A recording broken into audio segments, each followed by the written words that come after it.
Alors, nous voilà repartis pour une nouvelle session de voir PHP. On va revoir certaines bases de PHP. Donc, on avait juste désacralisé un peu ce que c'est que Zend et le framework Zend et MVC. Mais on va y revenir. Bien sûr, c'est juste, enfin, les vidéos qu'on avait faites la semaine dernière, c'était histoire de plonger un peu dans Zend et MVC. Et on pourra y revenir plus tard. Donc, aujourd'hui, on va voir un peu les bases de PHP. Qu'est-ce que c'est que PHP, hein? Et il ne faut pas oublier, bien sûr, toujours démarrer WAMP Server.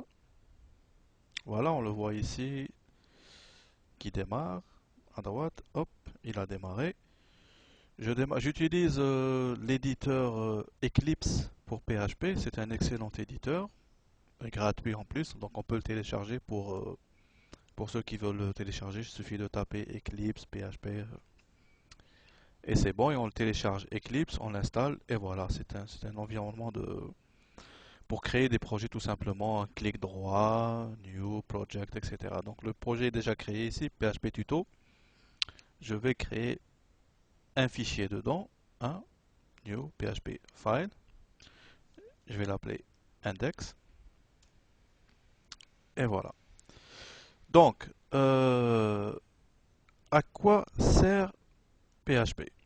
Et qu'est-ce que c'est d'abord que PHP? Donc PHP, c'est un langage de programmation côté serveur, c'est un langage qui, qui crée des applications, des sites, des pages dynamiques. Contrairement au HTML ou au JavaScript, ou HTML en général, qui sont des langages statiques, dans le sens où euh, ce qu'on écrit reste statique. Par exemple, si je mets ici HTML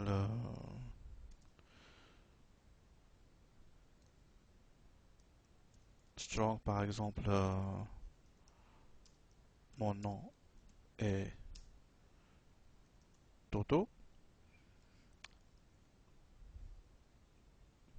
Tiens, on va l'appeler.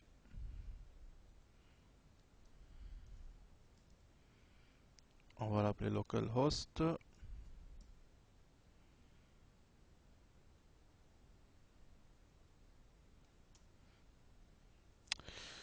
Donc, je suis dans PHP Tuto, hein, le projet. Voilà, on a mon nom et Toto, ici, tout simplement. Ok.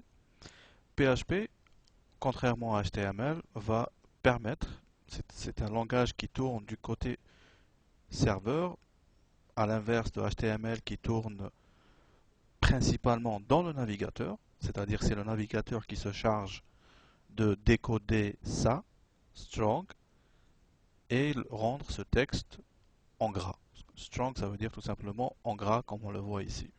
Donc ça, c'est le boulot de HTML. PHP, c'est plus un langage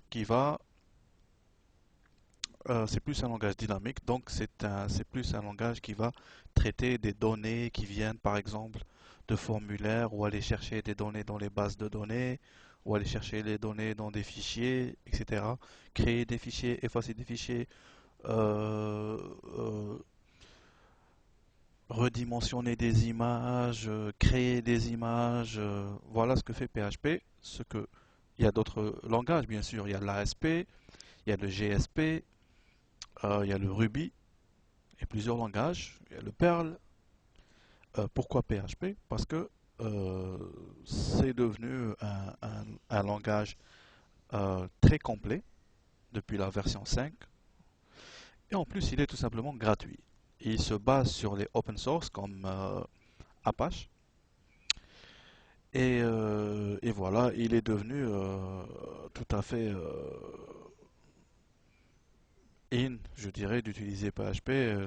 Si on considère un site comme Facebook qui est entièrement écrit en PHP, donc c'est quand même un langage qui est tout à fait gratuit, simple, parce qu'il est basé sur le langage C, et très simple à la compréhension. C'est-à-dire, quand on lit le code, on comprend, c'est presque un langage humain, hein, par rapport au Perl, ou peut-être qui est beaucoup plus compliqué. Et bien sûr, on peut choisir n'importe quel autre langage, mais pourquoi faire le choix du PHP? Parce qu'il y a une communauté qui le développe tous les jours. Il y a des librairies extrêmement complètes comme Zend et Cake PHP et Symfony, pour ne citer que celle-ci. Et donc, moi, j'encourage les gens à utiliser PHP plutôt qu'un autre langage de programmation côté serveur. Voilà. Donc, quand on veut faire un site statique, simple, on n'a pas vraiment besoin de PHP. Mais si on veut des sites dynamiques qui requièrent des données, transformer des données et tout ça, il vaut mieux utiliser PHP. Je vais vous donner un exemple. Comment supposer que bon, alors PHP commence toujours par ce tag. Le point d'intégration est PHP, qui veut dire au serveur qu'à partir de là, on va donner du code PHP. Donc à partir de là, le serveur va savoir que qu'il va avoir affaire à du code PHP. Donc, bien sûr, comme dans tous les langages de programmation, il y a une notion très rudimentaire qui s'appelle la variable. Donc, la variable, c'est quoi une variable? C'est un bout de données. J'essaie d'expliquer très basique parce que c'est un peu euh, la méthode ici, c'est de vulgariser un peu tout ça. Pour ceux qui savent rien, bien sûr, pour ceux qui connaissent tout ça, bon, ça va être un peu, hein. Et donc, voilà, une variable. Qu'est-ce que c'est qu'une variable? C'est un bout d'information stocké dans la RAM de l'ordinateur. C'est-à-dire que si je dis par exemple, la variable en PHP, elle commence par le signe $. Bon, ça c'est Eclipse qui me fait un peu ces propositions. Peut-être qu'il veut que je crée un cookie, etc. Non. Je vais créer une variable qui s'appelle ma var. Donc ici, je peux créer ce que je veux. Je veux créer une variable et lui affecter la valeur Toto. Donc, quand le processeur va lire ce code, qu'est-ce qui va se passer? Il va réserver dans la mémoire de l'ordinateur, la RAM, un espace d'octet et il va lui donner le nom mavar et la valeur Toto. Ça veut dire que maintenant, moi, dans mon, si je recharge cette page, il n'y a rien d'affiché, mais dans le système, c'est-à-dire le processeur PHP, a créé avec le serveur, l'aide du serveur bien sûr Apache dans ce contexte, ils ont créé dans la mémoire de l'ordinateur, ils ont alloué, on parle d'allouer euh, un espace pour cette variable Toto. Ça veut dire que là où je pourrais écrire ma var, normalement j'aurai la valeur Toto. Et pour afficher à l'écran des données, PHP utilise la fonction, c'est pas une fonction, c'est une méthode ou une directive echo. Echo, ça veut dire montrer à l'écran. Si je dis echo ma var, toujours terminer les lignes de PHP par un point virgule. Enfin, ça c'est toutes, toutes les lignes doivent se terminer par un point virgule. Ça veut dire c'est la fin de l'instruction. Hein? Donc si je mets echo ma var, normalement si je recharge la page, je vais voir un deuxième Toto. Ah, undefined variable var. Qu'est-ce qu'il dit ici? C'est bien ça. Alors, notice undefined variable, c'est-à-dire c'est une variable indéfinie, mavar.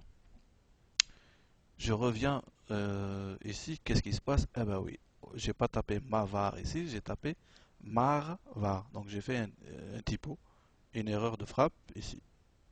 Donc mavar. Donc vous voyez que PHP tout de suite n'a pas quand j'ai fait echo s mavar, mavar n'existe pas, puisque ici j'ai fait un typo, au lieu d'écrire mavar, j'ai écrit marvar. Qu'est-ce qu'il a fait? Il m'affiche undefined variable, variable indéfinie, mavar.